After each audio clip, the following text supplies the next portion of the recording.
Mahimong kanatong tanan mga higala o mga igsoon diha ni Kristo.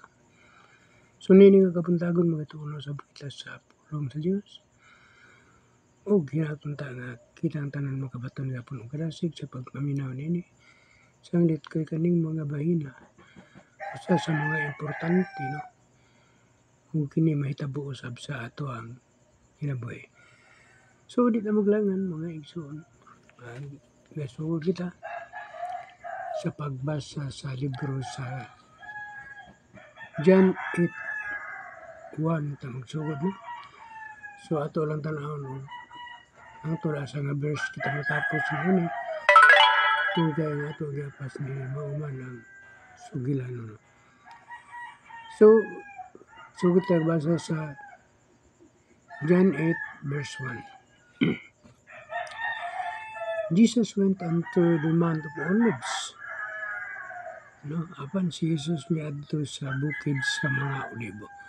No, si kining bukid sa olibo mao gayud kini ampay ni Jesus Christ no, nga iyang adtuan.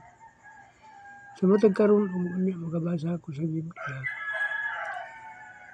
Adto gina siya sa bukid sa olibo. No, okay, magpadayon ta.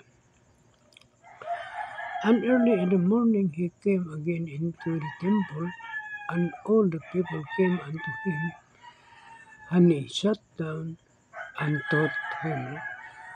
Ug sa buntag pagkaayo balik siya sa pag-usab sa templo. Ug ang tibuok nga lungsod nangadto kaniya og siya milingkod ug nanudlo kanila. So nanudlo siya dito sa templo. Ug ang tibuok nga lungsod nangadto kaniya ug siya milingkod og nanudlo. So mao kani sagara nga iyahang mahimo sa pagpanudlo. No? Sagara na ako mabasa sa books of Matthew, Mark, John, Luke, manudlo siya, no?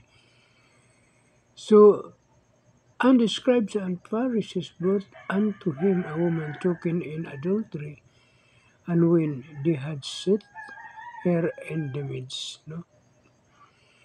Ug ang mga eskriba ug mga Pariseo ningdala kaniya og usa ka babae nga hindakpan sa pagpanapaw ug sa gibutang nila siya sa taliwala. No, so nagadakop man ang mga eskriba ug kining babae nga nanapaw kay ngadto sa una mong nga panahon mga igsoon migala. Kung doon kay madakpan sa pagpanapaw sa sumala pa sa kasuguan ni Moises, kinahanglan pagabatuon. No, maunay ilahang gisunod kaniadto nga balaod sa ang balaod pa ni Moises nga ilahang ginasunod. Apan sa pag-abot ni Jesus Christ, daghan kayo na nga usab, no? Giusab ni Jesus Christ tanan ang mga kuan. No, ang mga kasuguan ni Moises gihimo niyang usa, gilangkob sa gugma. Okay, mapadayon ta. Butang naman ang babae dito sa taliwala. Ingon siya sa verse 4. This unto him, Master, this woman was taken in adultery in the very act. No? Nag-ingon sila kaniya magtutlo kining babayhan na hingdakpan sa nagbuhat siya sa pagpanapaw. Verse 5.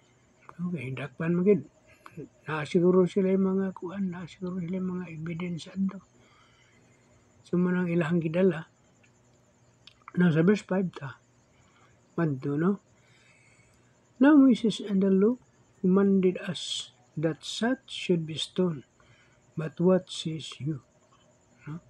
Kung sa kasuguan si Moises nagsugo kanamo sa pagbato sa mga maingon ni inibusa, ikaw unsay igaingon mo. No, kuan na gid na siya kanang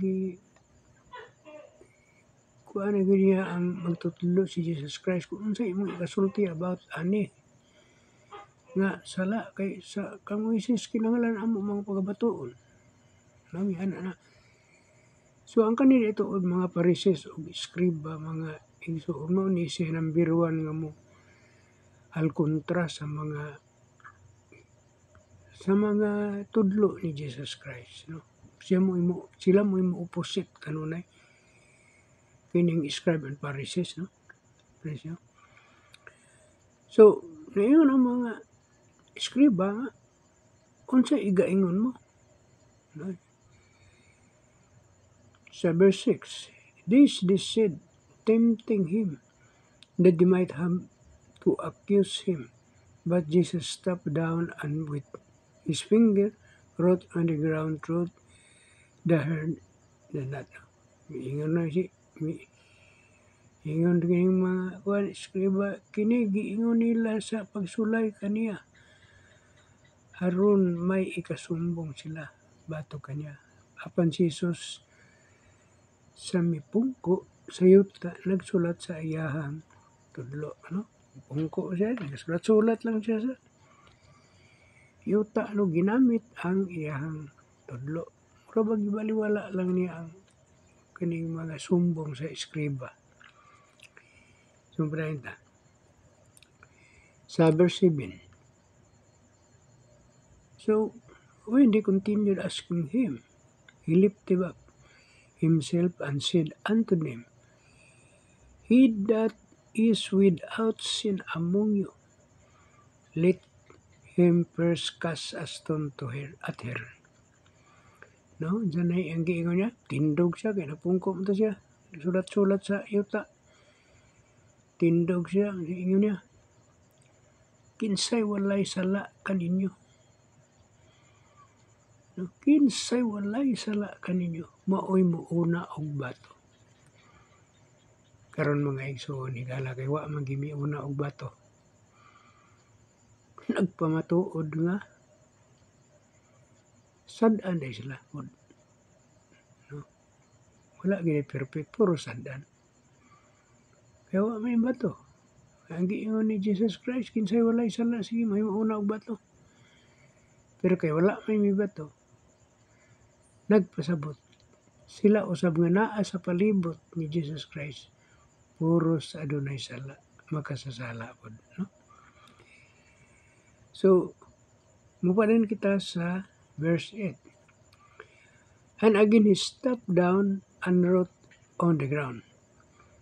Ibalik na po siya pungko. Pag-usab. Og nagpadayon sa pagsulat sa yuta. No? So, mo na iyahang gikuan. Gibuhat. And, kikuan man gusto mga kaigsunan, no? Diya mga siya sa templo, no? Yung gina. Verse 9. And they which heard it being convicted by their own conscience went but one by one, beginning at the eldest even unto the last. And Jesus was left alone, and the woman standing in the midst. No? Ug sa sila nga nakadungog ni ini, ug sa gibadlong sa ilang kaisipan, nanggula sila sa tinagsa nga misugod sa mga tigulang hangtod sa katapusan o gibiyaan nila si Jesus na lamang og ang babae diin siya nga nagatindog sa taliwala. So, human atong istorya ani Jesus Christ nga kinsay walay sala kaninyo, una og bato. Wala magyud. So, ang ilahang kaisipan mo'y nagbadlong, no, kanila. Ilang conscience man, no? Conscience mo'y nagbadlong sa ilang kaisipan. Nanggula sila tinagsa, no? Nanggawa sila tagsa-tagsa. Hangtod nga nagsugod mo sa mga tigulang na nagsugod yung panggula sila dahil hangtod nga nagsunod ang mga batan-on, nanggawa sa templo O ang babae o si Jesus na lang ang nabilin at the time. No? Doon nga time. Verse 10, when Jesus had lifted up himself and saw none but the woman, he said unto her, Woman, where are those your accusers? Has no man condemned you? No? Tindog si Jesus Christ. O sa walay tao siya nga naghingkit-an, kundili ang babae siya miingon kaniya, Babae, haina ang imong mga magsusumbong. No, yang gipangutana ang babae. Wala ba'y tao nga mihukom sa silot kanimo? No? Wala ba'y tao nga mihukom sa silot kanimo? Okay. Kadto, klaro man gito sa panahon sa ang kasuguan ni Moises, nagsugo man gid ba? Kung doon na ingon ana ang mga klase sa kaso, ang silot ana pagabatuon gid mao gid ay tamdan nila kaniadto. Pero wala si Kristo, no? Sa verse 11 ta. She said, No man, Lord, and Jesus said unto her, Neither do I condemn you. Go and sin no more. No? Sa gibuhat ni Kristo, giingnan niya ang babae. Og siya miingon, wala, Ginoo. Og si Jesus miingon kaniya, bisan ako dili usab maghukom sa silot kanimo. No? Siya giingon ni Jesus Christ. Bisan ako dili ko makahukom kanimo. Sumuna mga igsuon nga bisan pag si Jesus Christ wala gani mohukom sa iyang isig tawo, ang uban kanato bisan ni ining kapanahonan nato karon daghan kay mohukom kanato. No? Daghan kay mohukom kanato. Pero kung magbasa tag bala ang kasulatan bisan si Jesus Christ wala mohukom. No? So sa ingon niya bisan ako dili maghukom sa silot kanimo. Lumakaw ka og sukad karon ayaw ra gayud pagpakasala pag-usab.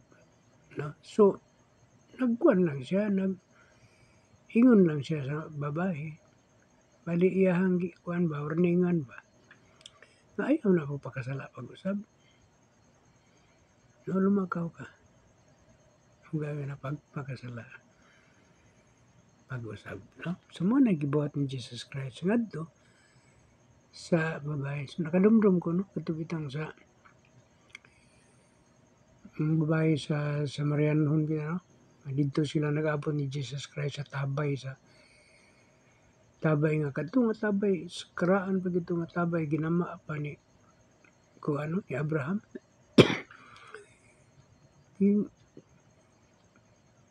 Ang himatngunan lang ni Jesus Christ ang mga babae nga diin gitagna pa gani ni Jesus Christ nga doon na kay unom kabana.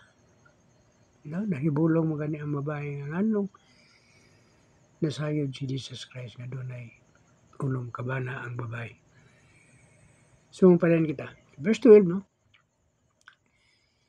Then spoke Jesus again unto them, saying, I am the light of the world.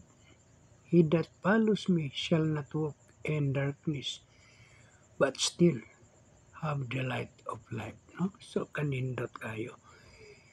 Ngunya, bisulti pag-usab si Jesus kanila. Umiingon, ako mao ang kahayag sa kalibutan, ug ang musunod kanako dili magalakaw sa kagitngit, kundili may kahayag sa kinabuhi. No? Nindot kayo ang maong komisyon ni Jesus Christ sa maong nga libro, no? Nga mingon siya, ang musunod kanako dili magalakaw sa kangitngit. So atong mabatian, atong mahinumduman nga niadto ana kita sa kangitngit.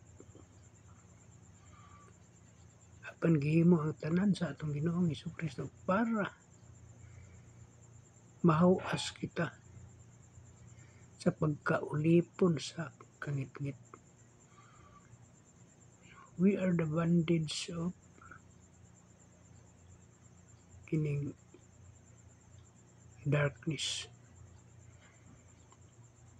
no? Naulipon kita sa kangit-ngit. So gikuha kita ni Jesus Christ gikan sa kangit-ngit sa Colosas 1:13, no? Siya naglalin ka na to gikan sa kangit-ngit kadto sa kuan sa iyang sa simbahan, no? Sa church nga maong kahayag. No, iyatang butang dito aron kita magalakaw sa kahayag ug dili na gyud kita magalakaw pa sa kangit-ngit. So niini nga kapuntagon, tapuson na to ang ato ang Bible study, no? Ug laomi ninyo nga sa matag karon ug unya sige akong gabasa sa Balaga Sulatan aron sa pagpangita ng mga maayong pagtulunan nga akong madala para kanatong tanan. So maayong buntag kanatong tanan og God bless.